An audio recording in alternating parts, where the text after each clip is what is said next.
In this lecture, I'm going to cover the autosave function in FL Studio. This is a very good thing to have enabled in FL Studio, and it should be enabled by default, but you can still use some different settings for the autosave function. So if you go to Options and to File Settings, you can see here Backup, Autosave, and it's set currently on occasionally every 10 minutes. So what this is going to do here is that FL Studio is going to autosave this project every 10 minutes. So what I usually do is to take the frequently setting here, and it's going to take an autosave backup for me every 5 minutes and before risky operations. So this is very recommended to use, because most often when FL Studio is crashing on you and unexpectedly quitting, just like that, you know, that's most often because you're doing some risky operations, as they're said here.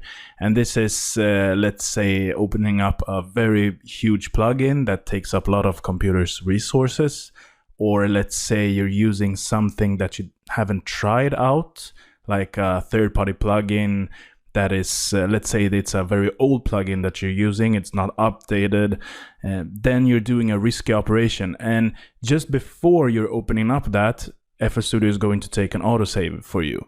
So that is why I use this setting, the frequently, and it's actually going to take a backup for you, an autosave every 5 minutes as well. So this is the best thing you can have on in FL Studio, and I really recommend you to go through this because it's very important to have this. You don't want to sit there and just coming up with like the best hook ever or the best beat ever, and you're so excited about that, and then you're just opening up a plugin and it crashes and everything is gone. So you don't really want that. So that is why I really recommend you to go to the autosave and put the frequently setting on here, and then you're basically good to go.